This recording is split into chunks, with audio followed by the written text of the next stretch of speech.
সন্ধে হলেই বাচ্চারা বাইরের কিছু খাওয়ার আবদার করে। আর এই বাইরের কিছু খাবার না দিয়ে যদি বাড়িতেই এরকম চিকেন টফি বানানো যায় তাহলে কিন্তু মন্দ হয় না। আজ বানাবো চিকেন টফি।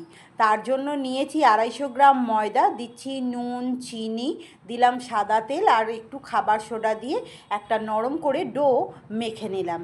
এরপর বোনলেস চিকেন আমি মিক্সির জারে দিয়ে কিমা করে নিচ্ছি। আর ওই কিমাটার মধ্যেই আমি দিয়ে দেব কিছু মশলা। মশলাটা নিজেদের স্বাদ অনুসারে দিতে পারেন।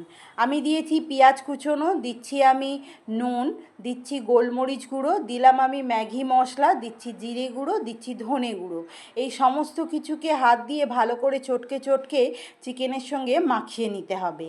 আর একটু স্বাদ বাড়ানোর জন্য দিয়ে দিচ্ছি সোয়া সস। আপনারা চাইলে টমেটো সস, সোয়া সস এর মধ্যে অ্যাড করতে পারেন। আপনারা চাইলে এতে চিজও অ্যাড করতে পারেন, সেটাও বেশ ভালো হয়। এরপর যেরকম আমরা রুটি খাই সেরকম একটা ডো নিয়ে আমি অল্প করে ময়দা দিয়ে একদম পাতলা করে আমি একটা রুটি বেলে নিলাম। বেশ বড় করে পাতলা করে রুটিটা বেলে নিতে হবে। এরপর একটা ছুরির সাহায্যে আমি 4 চৌকো করে সেই ডোটা রুটিটা কেটে নিলাম।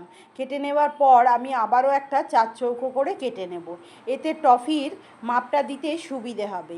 লম্বা লম্বা করে রেখে আমি চিকেনের যে পুরটা বানিয়েছিলাম সেইটা মধ্যিখানে দিয়ে তার চারপাশেতে আমি একটু জল দিয়ে আটকে নেব। জল দিলে খুব ভালোভাবে আটকে যাবে, তাই আমি জল দিয়ে ভালো করে আটকে নিলাম। এরপর একটা কাঁটা চামচের সাহায্যে আমি টফিটা তৈরি করে নিচ্ছি।